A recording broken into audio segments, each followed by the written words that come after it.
The human brain is a marvel of nature and evolution. It is extremely good at adapting to its environment, and it is the reason humans have gone as far as they have. This being said, there are many ways the brain chooses to handle trauma. These are the 5 F's, which are freeze, flop, fight, flight, and fawn. The most basic and primal is one that's shared between most animals. This is our fight or flight response. You might have experienced this for yourself already.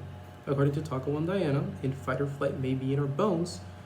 During our hunter-gatherer days, this response was vital to keep humanity alive. But in the modern world, this reaction is unnecessary for most people and can be triggered by non-threats. These false activations only lead to discomfort for an individual. The more problematic side of this response is the fight aspect of it, as it can lead to a preventable altercation. The fight and fight or flight is a very interesting response the brain has, and we'll be taking a deeper look into it. Since this response is shared amongst many animals, you'd be right to assume it's something hardwired into the most primal parts of the human brain. This part of the brain is called the amygdala, and it handles emotions and fear. The amygdala signals the hypothalamus, and that activates the sympathetic nervous system. From there, a different signal causes the release of chemicals into the bloodstream. This eventually causes adrenaline to be released.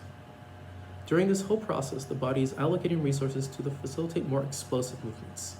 According to Walter Bradford, in bodily changes, amongst these changes, there is an increased heart rate, more and shallower breaths, vasodilation of the blood vessels in the large muscle groups, and vasoconstriction of the digestive system.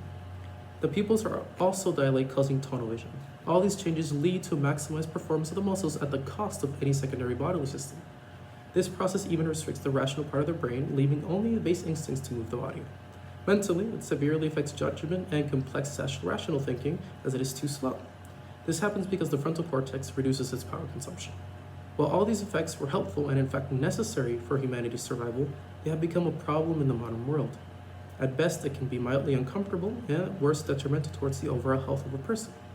First, the lack of any real danger in modern society can make this system's triggers too sensitive, causing false activations.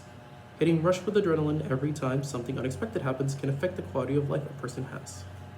Essentially, the fight or flight response has been with humanity since our very inception and affects us in a multitude of ways.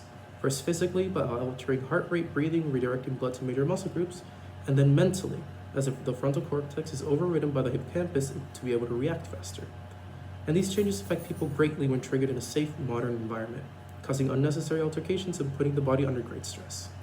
Having said all of this, it still has fairly good and relevant uses, such as power lifters that use special salts to activate their response and achieve higher performance from the pump going to their muscles. This is a response that we've had for a very long time, and it's not going anywhere. Our best choice is to learn to live with it.